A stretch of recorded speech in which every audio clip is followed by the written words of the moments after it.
In 1934, a factory man making $12 a week could own his home outright, put 3 kids through school, and still keep a little folded in a coffee can. Today, someone earning $60,000 feels broke by Thursday. What changed? Your grandpa knew things the bank spent 50 years making you forget. Number 14 on this list was so effective that lenders worked hard to make it feel embarrassing. And number 3, financial advisors still quietly use it on their own money while selling you something fancier. These 25 tricks built working-class security out of almost nothing. No apps, no crypto, no guru courses, just hard old wisdom that still works today. Before we start, hit that subscribe button, because what you're about to learn might put real money back in your pocket this week. Let's count down. Number 25, the coffee can bank. Long before anybody had an app that rounded up their purchases, your grandpa had a Folgers can on top of the refrigerator with a lid pried loose. Every night, he'd empty his pockets into it. Nickels, dimes, the odd silver dollar, whatever came home in his work pants. He never counted it, and he never touched it. And that was the whole trick. Money you don't see is money you don't spend. By Christmas, that dented can held $40, $50, sometimes $70, which in 1955 could buy every present under the tree. The genius wasn't the can. It was making saving invisible and automatic, so willpower never entered into it. Do the same thing today with a jar and a rule that it only opens once a year, and you'll be shocked what loose change quietly becomes. Number 24, cutting hair at home. A barber in the 1950s ran about 75 cents, and with 3 or 4 boys in the house, that added up to real money every single month. So Grandpa bought a set of hand clippers once for a couple of dollars, and they lasted 30 years. Saturday morning was haircut morning. A kitchen chair, a bed sheet safety pinned around the neck, and 10 minutes later, everybody was trimmed. Nobody was winning beauty contests, but nobody needed to.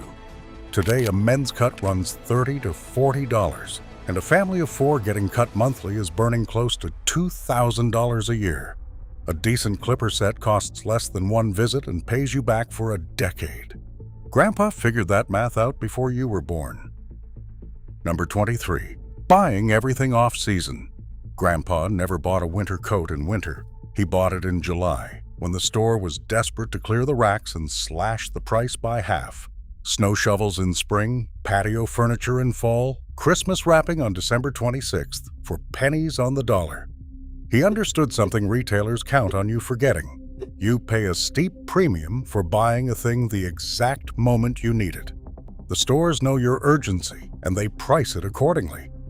By staying 1 season ahead, he bought the identical item for a fraction of the sticker.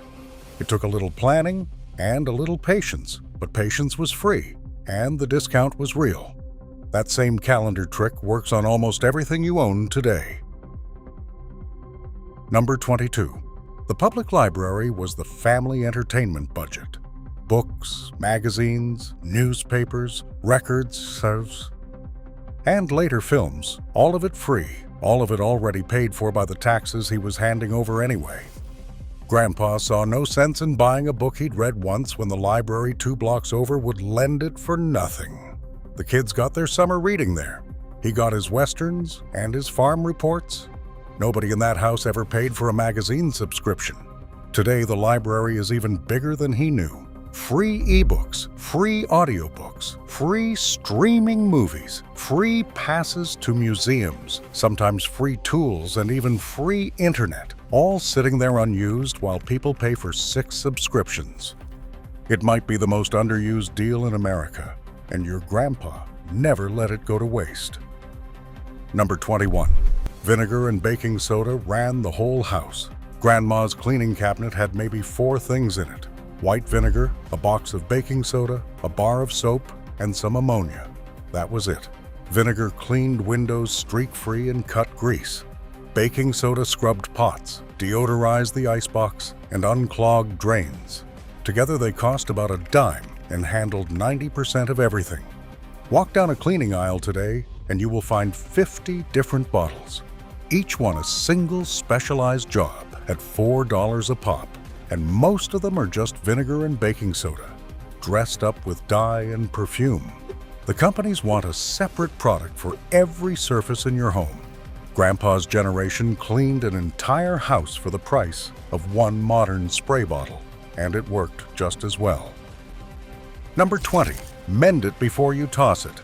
When a sock wore through at the heel, Grandma didn't throw it out. She got the darning egg, that wooden mushroom shape, slid it inside, and wove the hole shut with a needle and thread. A popped button got sewn back on in 2 minutes. A torn seam got stitched.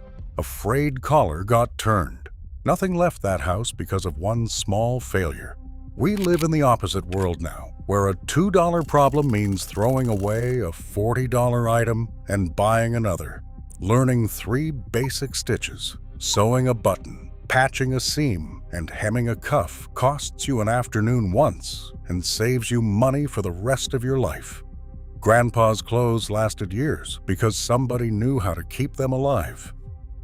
Number 19. Nothing left the kitchen unused. That coffee can of bacon grease by the stove wasn't gross. It was cooking fat for the whole week, frying eggs, greasing pans, flavoring beans. Vegetable scraps and bones went into a pot for stock instead of the trash. Stale bread became breadcrumbs or pudding. The last scrape of the ketchup bottle got a splash of water shaken in to loosen it. The average family today throws out something like 1/3 of the food they buy, which is like burning 1 bag of groceries out of every 3 in the parking lot. Grandpa's kitchen ran on the opposite instinct. Every scrap had a second life. Cutting your food waste even in half is the equivalent of a quiet raise, and it costs you nothing but attention. Number 18. 1 car and legs for the rest. Most families in Grandpa's day had a single car, if they had one at all, and it stayed parked most of the week. He walked to work or took the bus. The kids walked to school.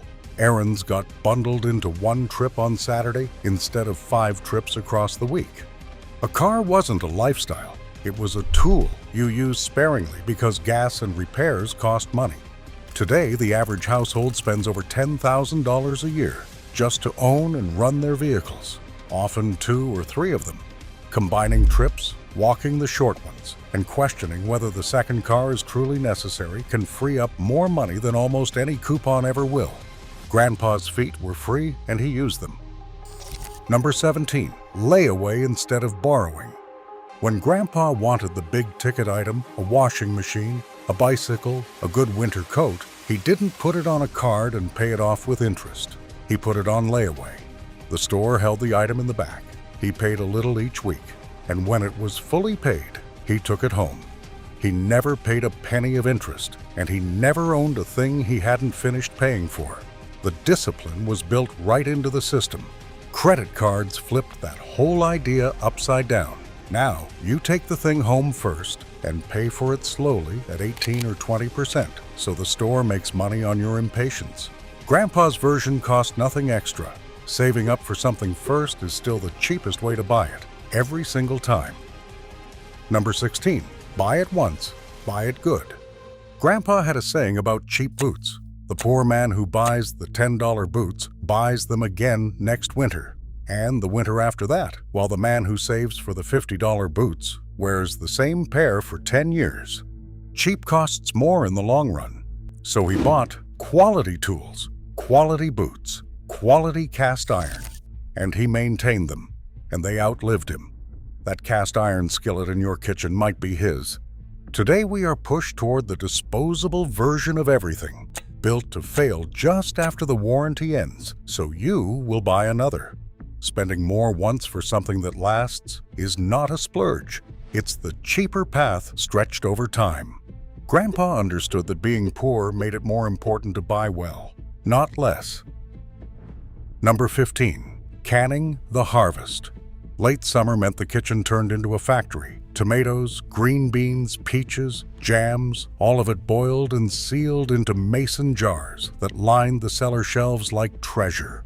A garden or a cheap flat of in-season produce got turned into food that fed the family straight through winter, when those same tomatoes cost triple at the store.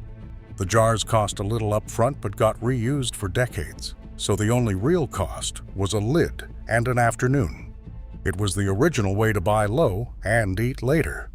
People think canning is a lost art now, but it's the same simple trick it always was. Buy food when it's abundant and cheap, preserve it, and eat it when everyone else is paying premium prices for the exact same thing. Here's where it gets serious. Everything so far trimmed the edges. The next ones are how Grandpa actually built something. Number 14, the cash envelope system. On payday, Grandpa cashed his check and physically divided the money into envelopes. One for rent, one for groceries, one for gas, one for savings, and so on down the line. When the grocery envelope was empty, grocery shopping was done until next payday. No overdraft, no surprise, no where did it all go. The money was finite, and he could see it disappearing in real time, which made him spend slower. Here's the part lenders quietly hate. Study after study shows people spend significantly more when paying with plastic than with cash, because swiping doesn't feel like losing anything. Grandpa felt every dollar leave his hand, and that friction saved him a fortune. You can run the same envelope system today, and it still works exactly because it makes spending hurt a little. Number 13, the Christmas Club and the automatic small save. Banks used to offer a Christmas Club account, where a tiny amount got pulled from every paycheck all year long, locked away until December. Grandpa barely noticed the money leaving, but come the holidays, there was a nice sum sitting there. No debt required. The lesson underneath it was the real prize. Small, automatic, invisible savings beat big, heroic efforts every time because they don't rely on you remembering or feeling motivated. A few dollars a week, gone before you can spend it, quietly becomes hundreds. Today, you can automate a transfer to savings the day your paycheck lands and recreate the exact same magic. It feels too small to matter. That's precisely why it works. You never miss what you never see. Number 12, grow some of what you eat.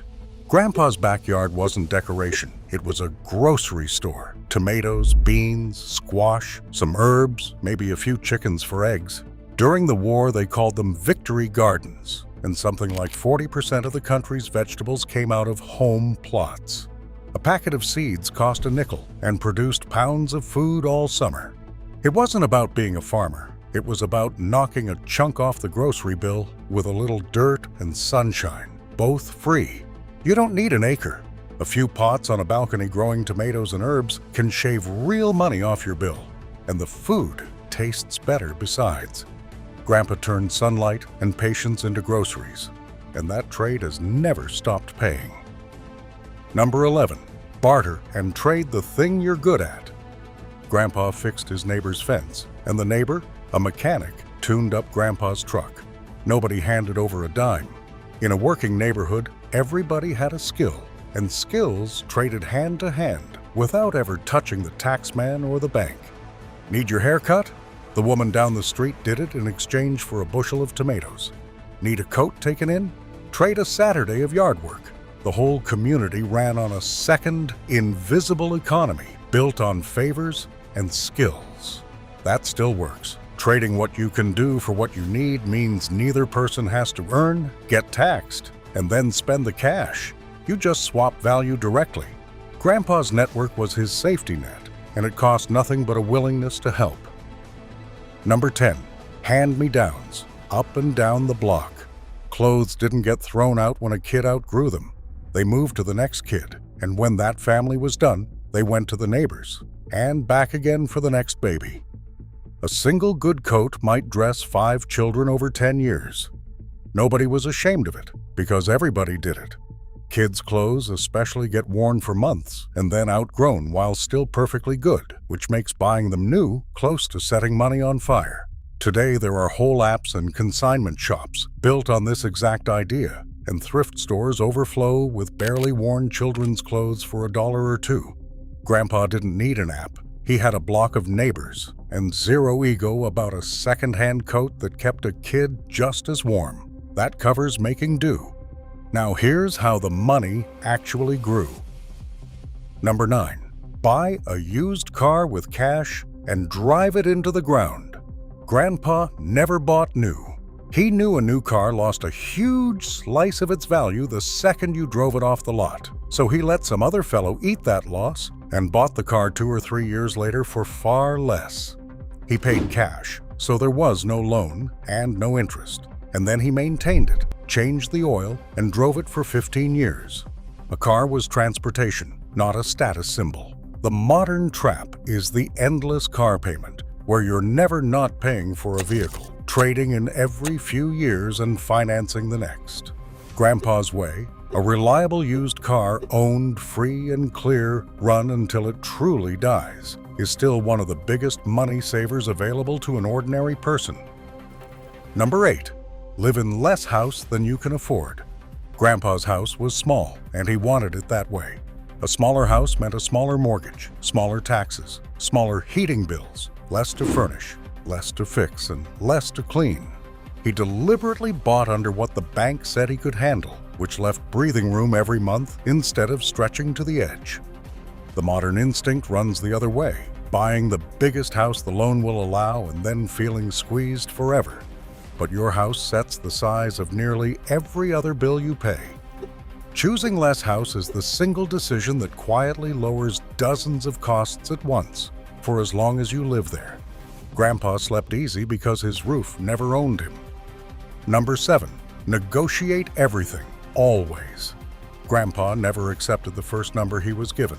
Not on a car, not on furniture, not on a doctor bill, not at the market near closing time. He'd ask politely and plainly, "Is that your best price?" And then he'd go quiet and let the silence do the work. Half the time the price came down because the seller would rather make a smaller sale than no sale. The word no cost him nothing, so he asked constantly. We've been trained to believe prices are fixed and final, but an enormous number of them aren't. Medical bills, rent, cable, car repairs, salaries. Grandpa knew the asking price is just the opening of a conversation. A few uncomfortable seconds of asking can save hundreds, and it still works everywhere. Number 6. The rainy day fund, untouchable.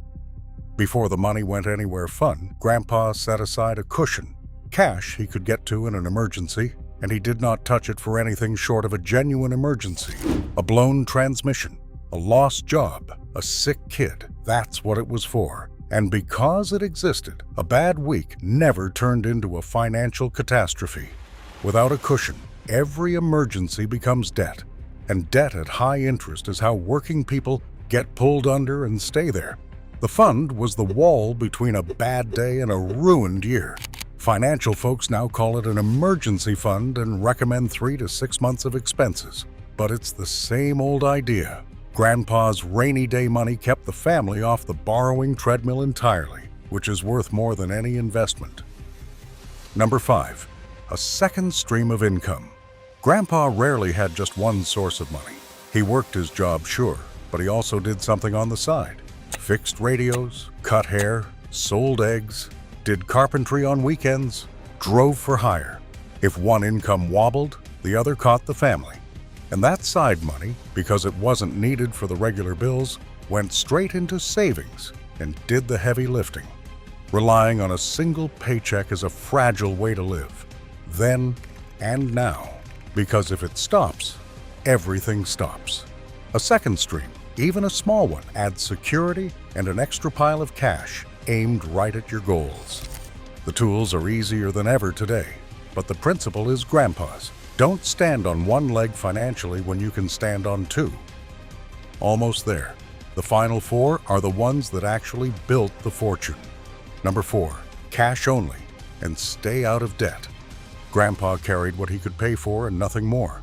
If he didn't have the money, he didn't buy the thing, full stop. That kept him out of the one trap that ruins more working people than any other, high-interest debt.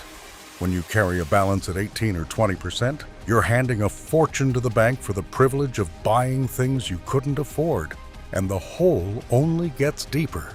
Grandpa refused to play that game. Interest to him was money you paid for being impatient, and he had no interest in paying it. Owing nobody meant every dollar he earned was actually his. In a world built to keep you comfortably in debt forever, staying out of it is still the most powerful money move there is. Number 3, pay yourself first.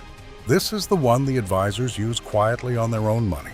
Most people pay all their bills, spend on whatever comes up, and try to save whatever's left, and somehow there's never anything left.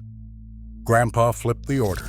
The very first bill he paid each payday was to himself, a set amount into savings, off the top, before anything else got a nickel. Then he lived on the rest. Because the savings came out first, it always happened, and because he adjusted his spending to what remained, he never felt the pinch. It's a small reordering with an enormous result. Save first, spend second, and the savings stops depending on leftovers that never appear. Grandpa's whole nest egg was built on that one reversed habit, and it still builds them today. Number 2, start early and let it grow. Grandpa understood the quietest, most powerful force in money, which is time. A dollar saved young doesn't just sit there, it earns. And then the earnings earn. And over decades that snowball grows to something that feels impossible from where it started. He bought savings bonds for the grandkids the day they were born, not because the amount was big, but because the runway was long. A modest sum given 20 or 30 years to compound beats a large sum saved late every time.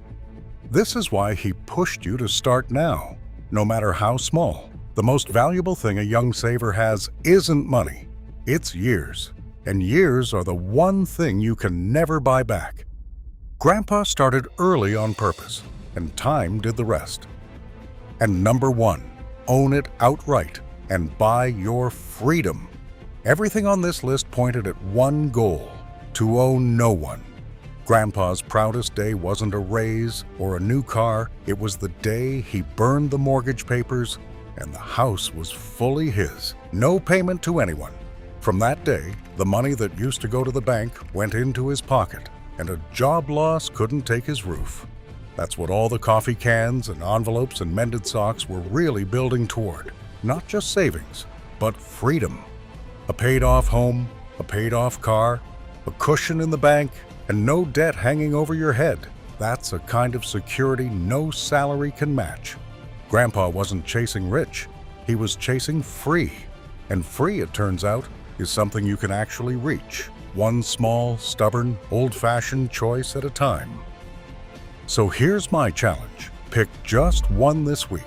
Start the coffee can, open the envelopes, pay yourself first before a single bill, then come back and tell me which one you tried, and whether Grandpa was just being cheap or whether he knew something we forgot, because I think he knew. Now you know too.